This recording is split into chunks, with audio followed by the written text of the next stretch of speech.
In the south central part of the state, just a short distance from I-84, is Malad Gorge State Park. The beautiful canyon carved by the Malad River is 250 feet deep in some places. Most people pass right over it, never even realizing that they just drove over a huge slice in the Earth's crust. But yesterday, this happened. A pickup hauling a camper trailer lost control on I-84 and ended up over the bridge. Tonight we hear from rescuers about their heroic efforts to save the two people and their dogs inside. The pictures and video are unbelievable. A pickup truck dangling above a deep canyon along I-84. A man and woman in their 60s and their two dogs trapped inside, suspended 80 to 100 feet in the air, belted in their seat belts. When we flew over in the helicopter and saw it hanging there by a chain, we knew we had to move super fast once we arrived on scene. Only a safety chain kept the truck from falling. The chain was attached between the truck and the 30-foot camper trailer it was hauling. Having vehicles over the edge before we know it's crucial to get there as fast as possible for the best chances of getting people out. Chad Smith with Magic Valley Paramedics' Special Operations Rescue Team was one of 3 rescuers who rappelled down to the hanging truck.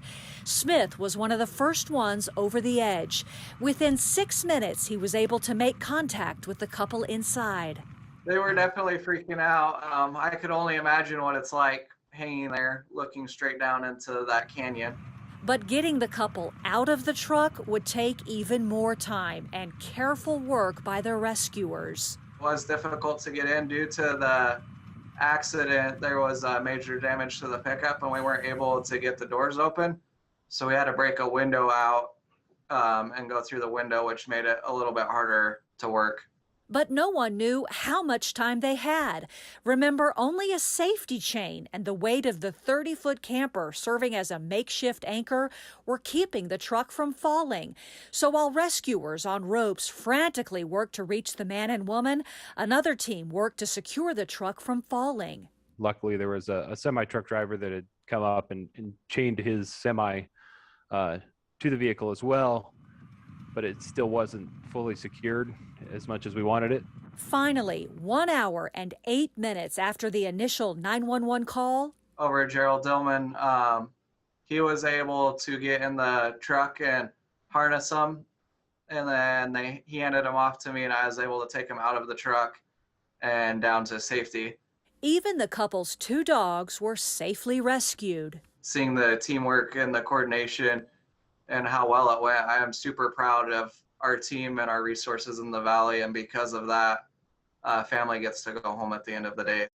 They got to go home indeed. The man and woman are from Garden City. They were talking to Chad during the rescue, but he told me he was so focused, laser focused on what he was doing. He doesn't remember exactly what they said, but Mark, amazingly, they are okay. Now, if I were that couple, we don't know who they are. We would have tried to talk to them.